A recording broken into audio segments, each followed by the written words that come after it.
नमस्कार दोस्तों,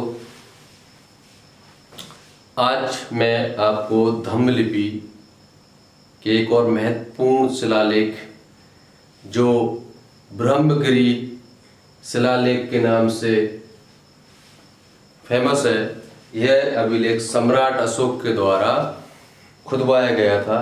ब्रह्मगिरी शिला अभिलेख कर्नाटक राज्य के चित्रदुर्गा जिले में हागारी नदी के किनारे स्थित है।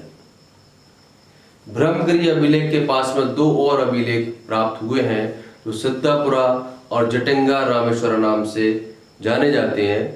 इस अभिलेख की महत्वपूर्ण बात यह है कि इस अभिलेख को खुदवाने वाले महान बुद्धिजीवी चपड़ का नाम अंकित है।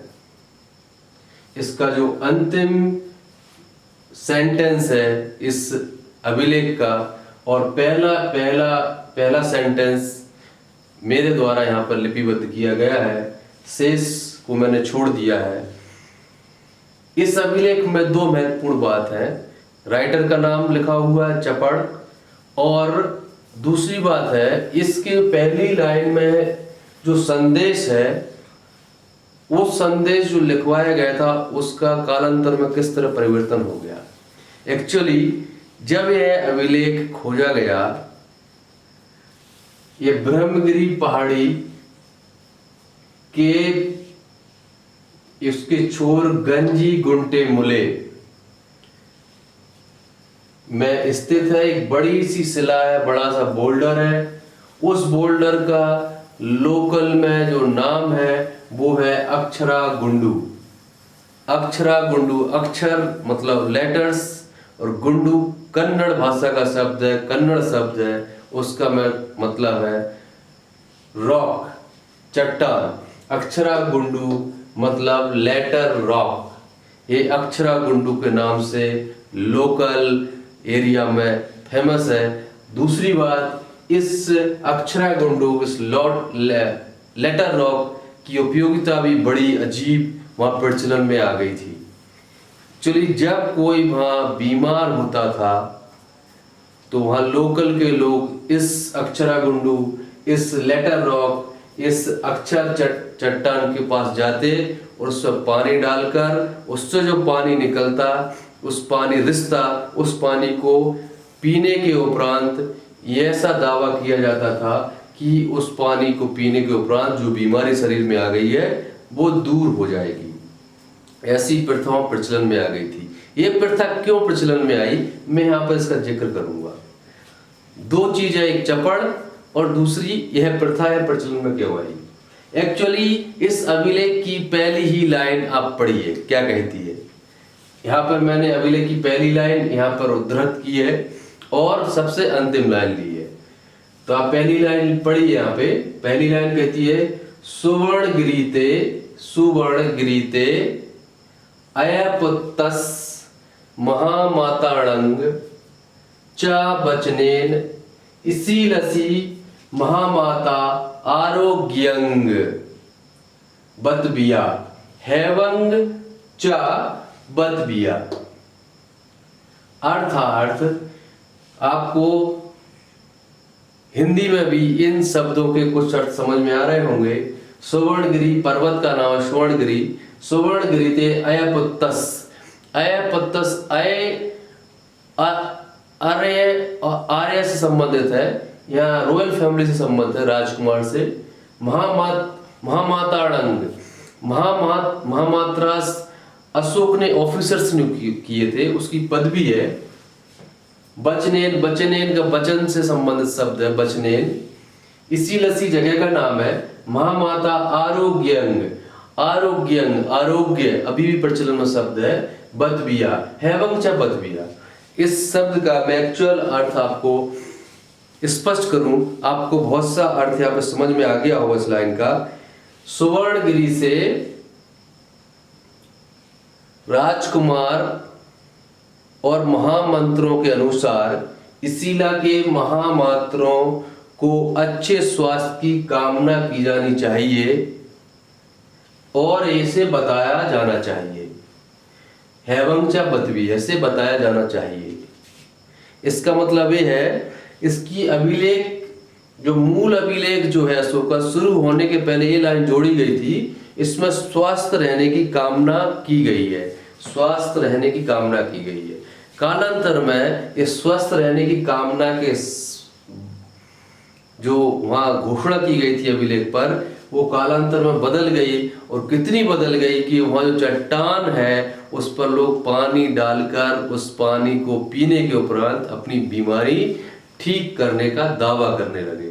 मतलब जो प्रथा, मतलब जो एक संदेश अशोक के द्वारा दिया गया था कि आप स्वस्थ रहने की कामना करते हैं और स्वस्थ रहना चाहिए और ये बताना चाहिए, वो एक अभिलेख में यह कहा गया, और उसमें कालांतर में लोग भूल गए, और कालांतर में उस शिक्षा पर जो लेख था उसका अर्थ बदल गया, और इतना बदल गया कि लोग उसी शिलालेख संदेश पर पानी डाल कर उसको पीकर ग्रहण कर उस पर बीमारियां ठीक होने का दावा करने लगे। ऐसी प्रचलन प्रथा वहां प्रचलन में थी। जब ये अंग्रेज एक अंग्रेज अधिकारी के द्वारा खोदा गया, उन्होंने भी इस घटना का जिक्र किया है। किस तरह से शब्द बदल जाते हैं समय काल के साथ। दूसरा इसमें महत्वपूर्ण बात है, बीच की मैंने 16 और सेंटेंसेस है उसको छोड़ दिए। इस अभिलेख में कोई 13 लाइन है, 18 सेंटेंसेस थे, मैंने पहला और अंतिम लिया है। तो अंतिम सेंटेंस 18वां सेंटेंस जो है इस अभिलेख का, वो कहता है, देखिए यहाँ पर, चपडेन चपडेन लिखिते लिपि करेण। आपको शब्दों से जो हिंदी समझते हैं थोड़ा अर्थ समझ में आ रहा होगा।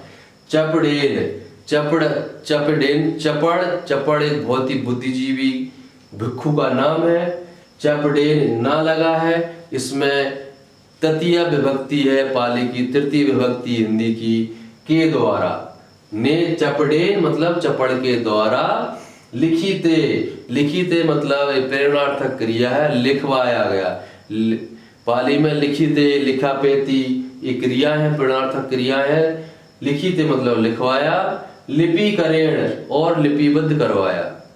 मतलब ये पूरा अभिलेख जो है, इसके बीच में सम्राट अशोक का लघु शिलालेख है, और लघु शिलालेख के बाद 2-4 सेंटेंस और उसमें ऐड किए गए हैं, जिसमें माता पिता और गुरुजियों की सेवा, उनके आदेश मानने हेतु ऐसा पाबंद किया गया है। तो अंतिम लाइन जो लिखी है, जिसको लिखा गया है, उसमें जो पढ़िए आप, चपडेन लिखिते लिपि करेण। आपको पूरा समझ में आ रहा होगा क्या? चपडेन चपड़ के द्वारा, लिखिते लिखवाया, लिपि करेण और लिपिबद्ध करवाया। मतलब अशोक के जितने भी शिलालेख भारत में प्राप्त हुए हैं, उनमें से ब्रह्मगिरी अभिलेख, सिद्धापुरा अभिलेख और जटिंगा रामेश्वर अभिलेख, ये एक ही स्थान पर विशेष पर स्थित है। यह अभिलेख पूर्णतः लगभग सुरक्षित है, इसमें बहुत कम अक्षर डैमेज हुए हैं, ना के बराबर। जबकि सिद्धापुरा अभिलेख और जटिंगा रामेश्वर अभिलेख में जो अक्षर काफी डैमेज हो गए हैं। लेकिन तीनों का जो मैटर है लगभग एक ही जैसा है, तीनों जगह जो लिखा गया संदेश वो लगभग एक ही जैसा है। और तीनों अभिलेख की जो अंतिम लाइन है, अंतिम सेंटेंस है, वो चपडेन लिखिते लिपि करेण, ये ही लिखा गया है। सम्राट अशोक के और भी बड़े जो शिलालेख मिले हैं, उनमें लेखक का नाम नहीं है, लिखवाने वाले का, लिपिकार का नाम नहीं है।